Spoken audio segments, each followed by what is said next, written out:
Are you one of those business owners who loves to follow trends? You're totally fascinated by how other entrepreneurs keep launching amazing offers, products, and programs, and they seem to be making so much money.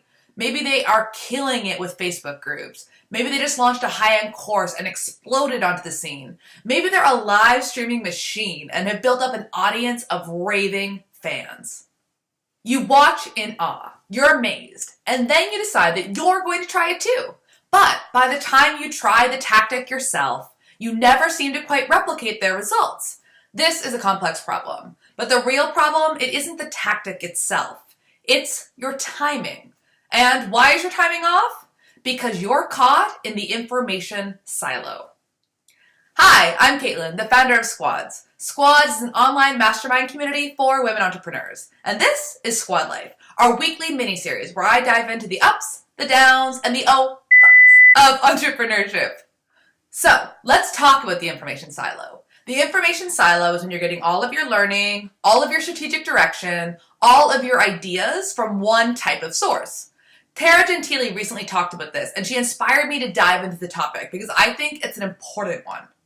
Now you might be thinking, I don't get all my information from one source. I follow like 100 thought leaders. My inbox is just brimming with newsletters, webinar invites, and freebies. If anything, I've got too many sources. But let me ask you this. How many of those sources work in the same industry?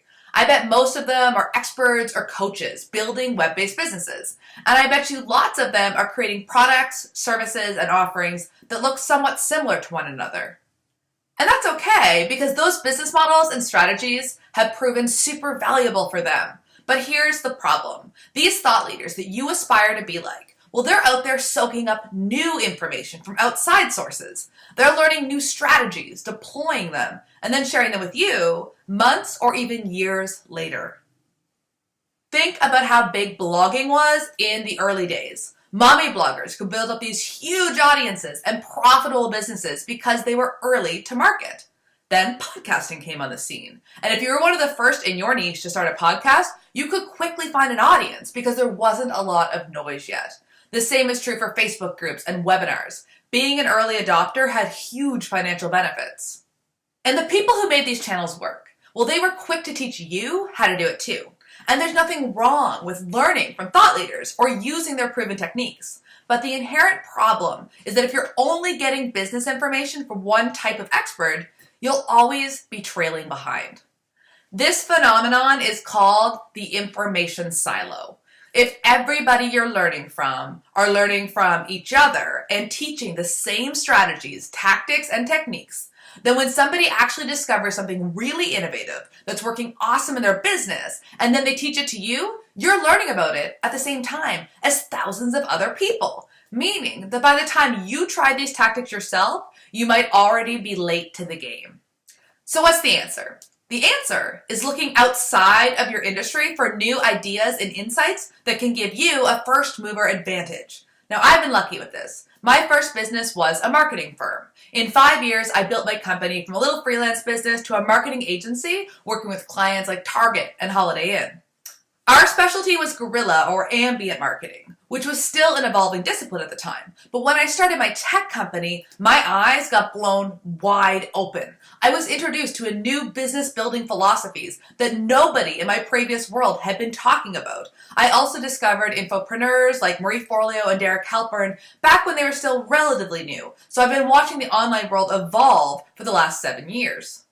And that means that I've been pulling information from 3 unique industries: guerrilla marketers, webpreneurs or lifestyle business gurus, and high growth tech companies. And this meant that by the time strategies that were working in one industry had started to bleed into the other industry, I may have already heard about it. Here's an example. Todd Herman's 90-Day Year program is awesome. He's combined the teaching from productivity experts all over the world and distilled it down into his own system, and it works. But Todd will also be the first to admit that some of the core processes that his program are built on weren't his original creations. In the tech world, there's a project management system called Agile Development, which includes working in sprints and borrows aspects from the lean startup methodology. Todd didn't create some of these concepts, but he did package them and perfect them and then serve them up in a way that non-tech businesses could understand. Natalie McNeil is another great example. Right now, Natalie is running a promotion where she talks about working in 2-week sprints. Again, Natalie isn't the first to use this system, but she is packaging it in a way that works for small business owners. This is great for us at Squads too, because working in sprints and lean principles are baked into the project management part of our program. And the more common these practices become in the business world, the less steep the learning curve for our new members.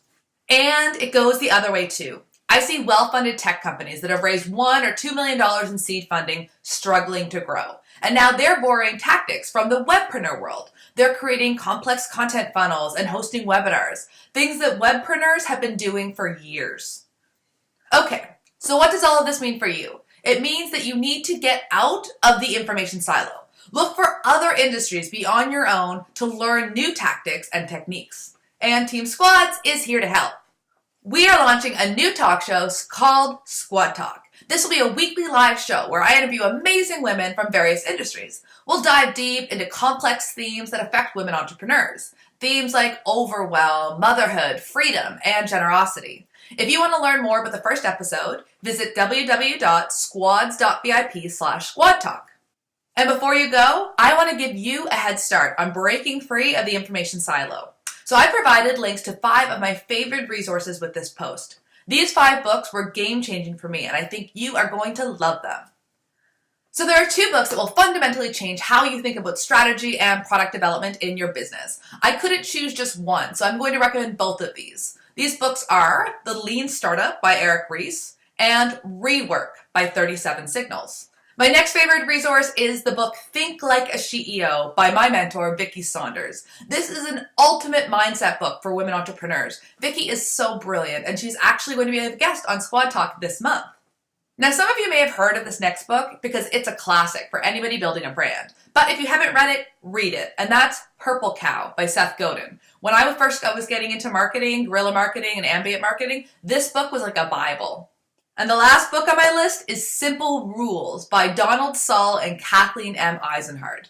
Now, if you're like me, your magical, creative brain might have this nasty habit of overcomplicating things. And that means that you are going to love this book. Okay, so now I want to hear from you. What are some of your favorite books, blogs, and podcasts that took you outside of the information silo and opened up your mind to new ideas? List them in the comments below. And in closing, I have one request. If you learned something new, please share this video so that more people can hear this message. And don't forget to visit squads.vip/squadtalk to learn more about our new talk show. We've got some amazing women for you to meet.